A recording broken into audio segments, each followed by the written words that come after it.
perihal sebuah surat. Surat apa, Pak? Surat itu berisi tentang permintaan klarifikasi dari yayasan. Klien saya juga akan melaporkan, tapi juga ditambahkan Pak nanti dengan pasal lain, yaitu di pasal tentang yayasan, Pak. Oke. Begitu. Jadi saya lanjut ya, Pak. Itu saja cukup atau ada mau tambah lagi? Jadi faktor lain juga, satu hal lagi yang membuat klien saya ini nggak jadi sedikit. Ya udah. Sampai klien saya ini mau memutuskan untuk melaporkan orang terdekatnya sebelumnya ya kan, ibu mantan ketua yayasan ini kan orang dekat ibu ya, yaitu adalah adanya ancaman laporan polisi terhadap klien saya. Maka dari itu klien saya membela diri, salah satunya dengan menjelaskan klarifikasi dan dengan pelaporan polisi ini nanti.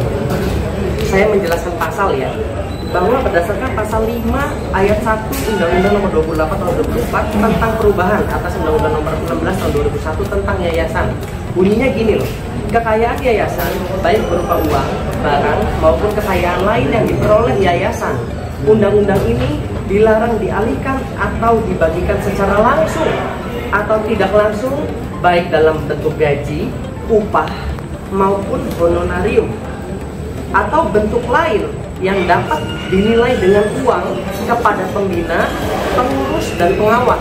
Itu pasal itu. Lalu pasal selanjutnya berdasarkan pasal 70 Undang-Undang Nomor 16 Tahun 2001 tentang yayasan berbunyi, setiap anggota yayasan, setiap anggota organ yayasan yang melanggar ketentuan sebagaimana maksud pasal 5 dipidana dengan pidana penjara paling lama 5 tahun. Dan di pasal 2-nya, selain pidana penjara, anggota organ yayasan sebagaimana dimaksud dalam ayat 1 juga dikenakan pidana tambahan berupa kewajiban mengembalikan uang, barang atau kekayaan yayasan yang dialihkan atau dibagikan.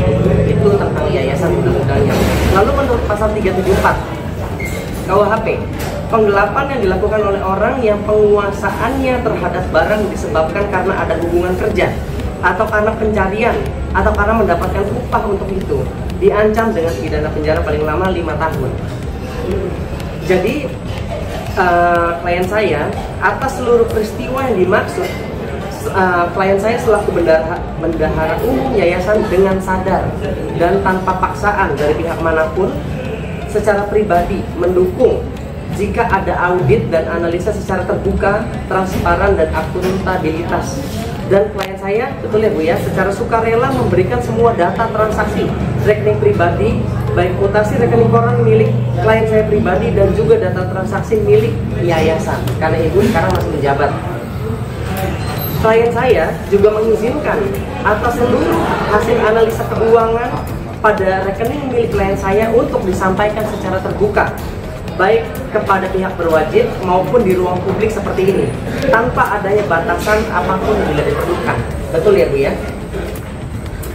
Bahwa seluruh kegiatan klien saya selama menjabat sebagai bendahara umum yayasan merupakan perintah dari mantan ketua yayasan, baik secara lisan dan atau chat melalui aplikasi WhatsApp dan atau melalui pihak lain yang terkait dengan yayasan. Lalu yang terakhir, bahwa seluruh kegiatan yang dimaksud klien saya bersedia memberikan keterangan yang sebenar-benarnya kepada pihak yang berwajib dan di muka umum seperti ini. Dan perlu diketahui juga bahwa uang yayasan itu menurut pengakuan klien saya bukan hanya di BCA, tapi ada BSI ya. Ada BSI juga. Nah itu tapi udah lama kayak gitu. Tapi yang kita punya hanya BCA ya. Yang bisa diakses oleh klien saya selaku bendahara adalah yang BCA. Demikian penjelasan dari saya terkait atas apa yang akan dilaporkannya besok. Penjelasan ini diberikan sebenar-benarnya oleh klien saya, betul ya Bu, sebenarnya saya jelaskan tadi ya. Saya mendampingi beliau untuk menjelaskan karena beliau kondisinya sedang sakit ya. Kita sampaikan ini dengan itikat baik pastinya dan demi kepentingan umum. Dan kami menghimbau juga untuk masyarakat agar tidak provokatif, karena kami tim kuasa hukum saya berpegang teguh kepada asas hukum, asas praduga tak bersalah, yang dimana seseorang wajib dianggap tidak bersalah sampai adanya putusan pengadilan yang menyatakan kesalahannya dan memperoleh kekuatan hukum tetap. Nah itu penjelasan dari klien saya Ibu R. Apustika. Sebelum kita kasih tanya jawab, lebih baik kita jelaskan juga kronologinya Pak Arbi dulu ya. Baik, jadi Pak Arbi ini juga akan melaporkan mantan ketua yayasan tersebut ke pihak yang berwajib bersamaan dengan Ibu R. Apustika, Ibu Popi. Silakan dijelaskan. Assalamualaikum warahmatullahi wabarakatuh. Suaranya boleh lebih agak suaranya.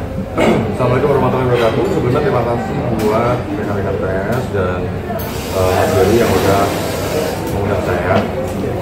Salah sebelumnya saya sama Mas Dori ini ada sedikit miskom perihal sebuah surat. Suratnya itu berisi tentang permintaan klarifikasi dari yayasan terkait Mas Dery. Isinya tuh apa ya? Intinya Mas Dery itu harus memberikan klarifikasi perihal donasi 1,3 M ya Mas ya. Ya betul. Seperti itu ya. Nah, kita sempat miskom dia nanya ke saya, ini surat lu yang bikin gitu kan. Padahal saya sudah keluar dari manajemennya PN itu sejak Juli 2024. Jadi pada saat ada uang donasi ini, saya benar-benar tidak mengetahui perputaran uangnya, masuknya berapa, mekanisme. Bapak keluarnya dari manajemen, bukan dari yayasan ya? Iya betul. Tapi karena saya gimana ya? Masih namanya masih di yayasan. Padahal saya sudah tidak sama sekali mengikuti bahkan tahu tentang info dari yayasan karena saya sudah bekerja di tempat lain gitu. Nah, relate-nya sama ini saya ingin mengklarifikasi bahwa saya tidak pernah menandatangani, saya tidak pernah membuat surat yang ditujukan kepada Mas Dery yang waktu itu gitu loh. Oke, lalu gimana? Nah, awalnya kan kita udah sempat ngobrol nih, makanya saya kita sudah sempat ngobrol sama Mas Dery, terus tiba-tiba ada respon ya mengenai surat itu. Nah itu kan makin memberatkan saya gitu kan, karena saya kan merasa saya nggak tahu apa-apa gitu. Sebenarnya ada perasaan ada nama di situ gitu kan, saya takut aja gitu, takutnya kan saya kena masuk hukum gitu. Oke, baik. Coba saya ambil benang merahnya ya. Jadi klien saya Arbi Genandi ini adalah pengawas yayasan yang dimana ada satu surat yang menyatakan bahwa Arbi Genandi ini menandatangani satu surat, yaitu surat permintaan klarifikasi sebenarnya ke Pak Giri. Namun ternyata setelah ada info tersebut, klien saya ini merasa tidak menandatangani. Kalau misalkan merasa tidak menandatangani apa berarti?